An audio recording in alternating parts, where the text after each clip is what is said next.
গুজরাট পুলিশের বুটের লাথি বাঙালি হিন্দুর পিঠে। কি বলবেন বঙ্গ বিজেপি?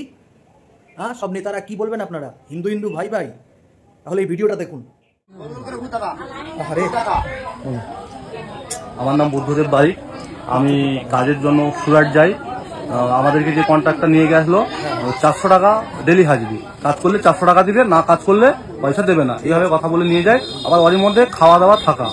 তো আমরা যখন যাই রুমে, সুরাট নেমে গেছি, ওখান থেকে রুম যাই।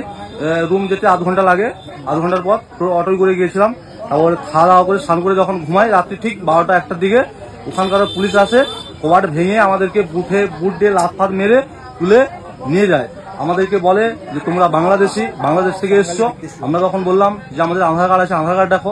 আধার কার্ডটা ওরা হাতে নিল, নেওয়ার পরে এরকম ছুঁড়ে ফেলে দিল গায়ের দিকে। বললো যে কলকাতাতে আধার কার্ড ডুপ্লিকেট বানানো হয়, আর কোনো ডকুমেন্টস আছে? আমরা আর কি ডকুমেন্টস দেখাবো? আধার কার্ড তো সরকার থেকেই বানিয়েছে, ওর বেশি কি ডকুমেন্টস দরকার? আর কি দেখানো আছে? মেন তো আধার কার্ড না? ওটা থেকে আমরা রেশনে মাল পাচ্ছি, আমরা এখানে কৃষক বন্ধু পাচ্ছি, আমরা সবকিছু আমরা এখানে পাচ্ছি। কাগজপত্র দেখানো সত্ত্বেও বাঙালি হিন্দুদের মারা হচ্ছে নির্মমভাবে। কেউ কেউ তো মারা পড়ে যাচ্ছে। বঙ্গ বিজেপির লোকেরা আপনাদের বলছি, ভুয়ো বাঙালি প্রেম দেখাবেন না, যাতে বাঙালির সর্বনাশ হয়। আপনারা আসলে এক একটি নেতা বাঙালির শত্রু।